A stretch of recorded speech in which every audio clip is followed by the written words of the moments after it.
Hello friends, स्वागत है आप सभी का यूट्यूब चैनल लॉ शिक्षा हिंदी में। और आज हम एक नया टॉपिक पढ़ेंगे।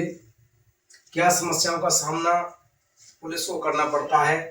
कोई प्रार्थना पत्र अगर प्राप्त होता है तो अक्सर पुलिस इस कंफ्यूजन में रहती है कि प्रथम सूचना रिपोर्ट पंजीकृत की जाए या गैर संज्ञेय अपराध, एफआईआर पंजीकृत की जाए या एनसीआर।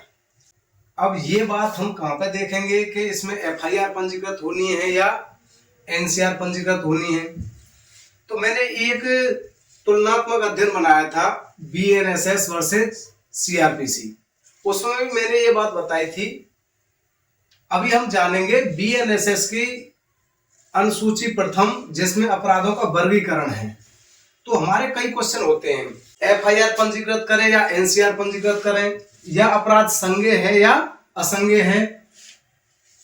और एक आजकल सबसे ज्यादा धारा प्रचलन में है, आपराधिक जो धमकी होती है कि जान से मारने की धमकी।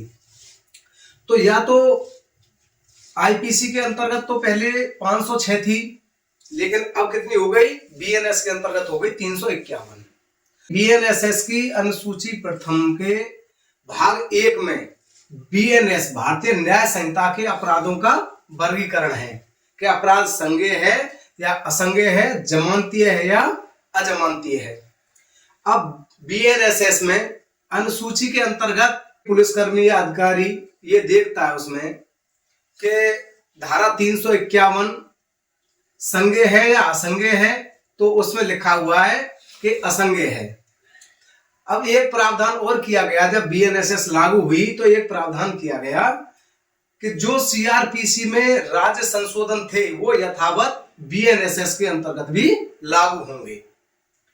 अब जब बुक हम देखेंगे तो बुक के अंतर्गत यही दिया गया है, धारा 506 आईपीसी असंज्ञेय अपराध है, परंतु उसे उत्तर प्रदेश राज्य द्वारा अधिसूचना जारी करके 1989 में संज्ञेय और अजमानतीय अपराध बना दिया गया था। सबसे पहले हम जानेंगे प्रथम सूचना रिपोर्ट किस सेक्शन में है। तो प्रथम सूचना रिपोर्ट है सेक्शन 173 बीएनएसएस, इसके अंतर्गत है। प्रथम सूचना रिपोर्ट पंजीकृत होती है केवल संज्ञेय अपराध की। अगर कहीं पर संज्ञेय अपराध हुआ है तो उसी की प्रथम सूचना रिपोर्ट पंजीकृत की जाएगी।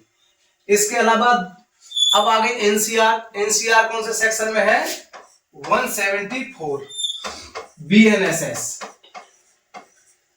174 बीएनएसएस के अंतर्गत है एनसीआर। अब एनसीआर में क्या है, कंप्लेंट केस है, ये असंज्ञेय अपराध है। थाने पे एनसीआर पंजीकृत की जाती है, परंतु विवेचना माननीय न्यायालय के आदेश से ही की जाएगी, अदरवाइज इसकी विवेचना नहीं की जा सकती एनसीआर की। लेकिन संज्ञेय अपराध की एफआईआर की विवेचना की जा सकती है बिना किसी न्यायालय के आदेश के। अब बात यह आई कि एफआईआर पंजीकृत करें या एनसीआर। तो कॉग्निजेबल जो ऑफेंस होंगे, संज्ञेय अपराध होंगे, संज्ञेय अपराधी क्या होगी, एफआईआर किसकी, संज्ञेय अपराध की। और असंज्ञेय अपराधी क्या होगी, जो नॉन कॉग्निजेबल ऑफेंस हैं उनकी होगी एनसीआर। एक बात और है कि अगर 3 या 4 अपराध हों, 2 या 2 से अधिक अपराध हों, और उनमें से मान लो 3 अपराध असंज्ञेय हैं और उनमें 1 अपराध संज्ञेय है, तो उसमें एफआईआर पंजीकृत की जाएगी। जिसमें एक भी अपराध संज्ञेय होगा तो उसमें एफआईआर पंजीकृत की जाएगी, नहीं तो एनसीआर पंजीकृत की जाएगी। अगर सारे अपराध असंज्ञेय हैं तो एनसीआर पंजीकृत की जाएगी। जैसे कि किसी को गाली गलौज करना।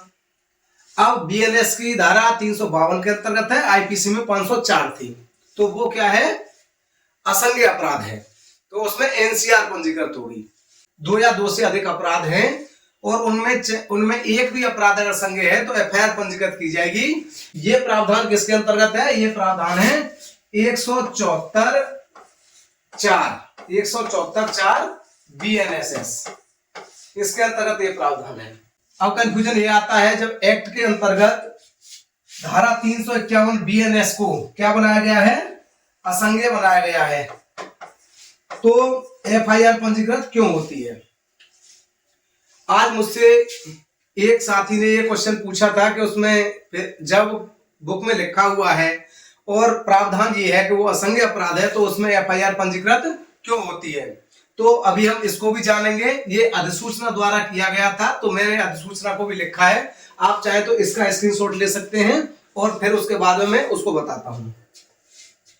अब हम देखेंगे अपराधों का वर्गीकरण, भारतीय नागरिक सुरक्षा संहिता 2023 की अनुसूची प्रथम पढ़ेंगे, प्रथम का भाग 1, जिसमें क्या है, केवल बीएनएस, कौन सा, बीएनएस के अपराध है, बीएनएस अपराध है, इनके अपराधों का वर्गीकरण है। इसके अंतर्गत क्या है, अब देखेंगे। सबसे पहले हम समझ रहे थे धारा 351, इसमें केवल दंड की व्यवस्था होती है, परिभाषा की धाराएं इसके अंतर वर्गीकरण के अंतर्गत नहीं आती हैं।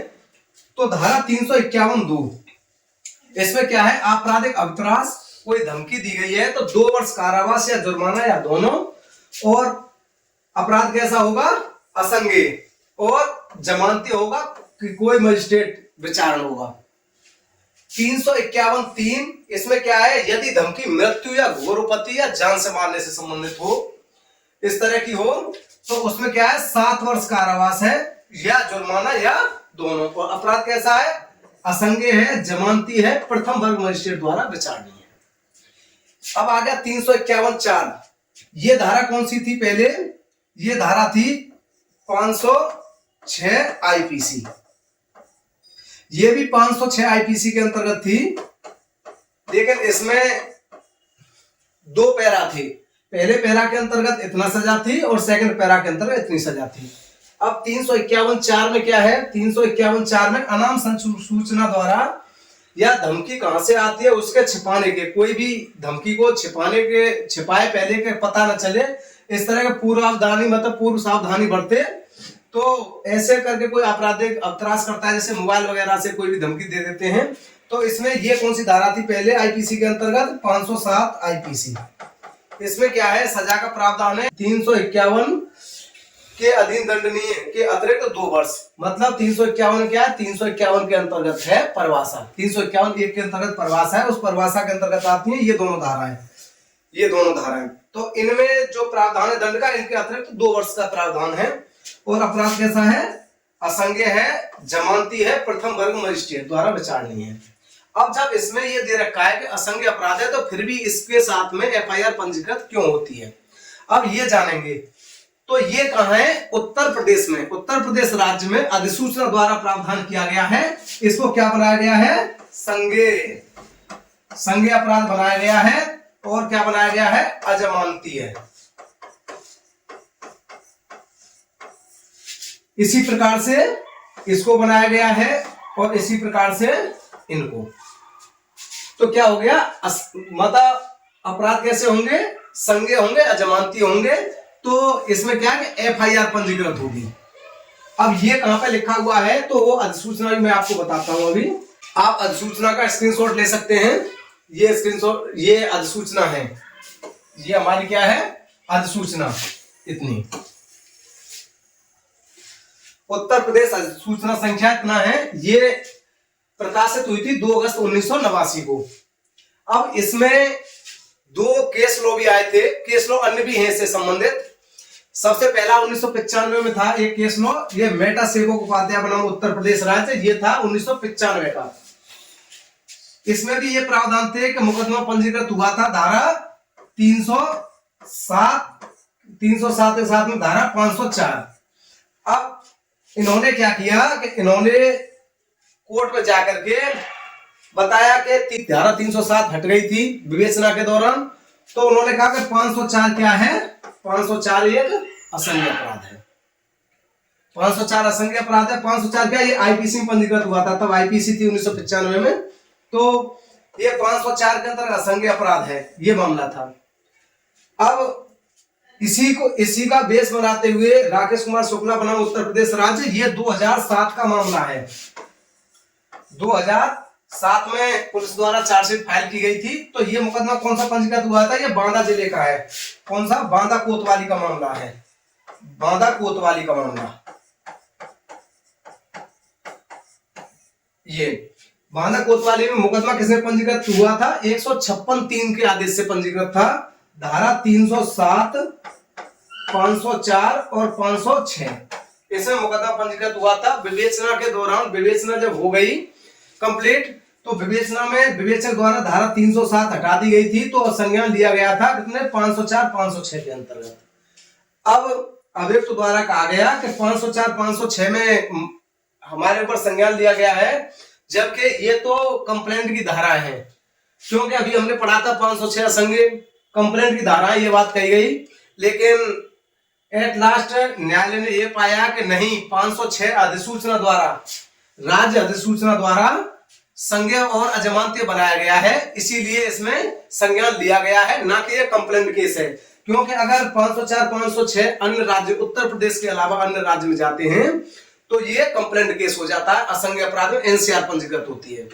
परंतु उत्तर प्रदेश राज्य में इसको बनाया गया है संज्ञेय प्लस अजमानतीय अपराध।